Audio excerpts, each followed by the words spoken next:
অসমৰ জনপ্ৰিয় কৌতুক অভিনেতা ৰাজীৱ কৌৰ খবৰটো পালেনে? অসমৰ জনপ্ৰিয় অভিনেতা ৰাজীৱ কৌৰক সামাজিক মাধ্যমত অসমবাসীয়ে শুভেচ্ছাৰে উপচাই পেলাইছে। আমিও অসমৰ জনপ্ৰিয় অভিনেতা ৰাজীৱ কৌৰক হিয়াভৰা শুভেচ্ছা জ্ঞাপন কৰিছোঁ।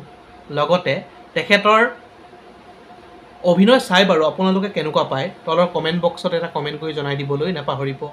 অসমৰ জনপ্ৰিয় অভিনেতা ৰাজীৱ কৌৰ সদায় সুস্থৱান আৰু দীৰ্ঘায়ু হৈ থাকক এয়াই প্ৰাৰ্থনা ভগৱানৰ চৰণত।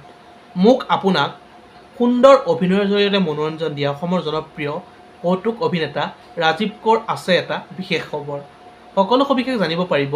অনুগ্ৰহ কৰি ভিডিঅ'টো প্ৰথমৰ পৰা শেষলৈকে অলপো স্কিপ নকৰাকৈ চাই থাকিব। তেন্তে আহক আজিৰ ভিডিঅ'টো আৰম্ভ কৰোঁ। মোক আপোনাক সুন্দৰ অভিনয়ৰ জৰিয়তে মনোৰঞ্জন দিয়া অসমৰ জনপ্ৰিয় অভিনেতা ৰাজীৱ কৌৰ খবৰটো বাৰু আপোনালোকে পালেনে? হয়, অসমৰ জনপ্ৰিয় অভিনেতা ৰাজীৱ কৌৰ আছে এটা বহুত ভাল খবৰ। খবৰটো হ'ল যে অসমৰ জনপ্ৰিয় কৌতুক অভিনেতা ৰাজীৱ কৌৰ যোৱাকালি সুধা নামৰ এখন ৱেব ছিৰিজ মুক্তি পাইছে। বন্ধু বান্ধৱীসকল, আপোনালোকে বাৰু এটা কমেণ্ট কৰি জনাবচোন অসমৰ জনপ্ৰিয় অভিনেতা ৰাজীৱ কৌৰ অভিনয় চাই কেনেকুৱা পায়। যদিহে ভাল পায় ভিডিঅ'টোত এটা লাইক কৰি দিবলৈ নাপাহৰিব। খবৰটো আছিল ইমানেই।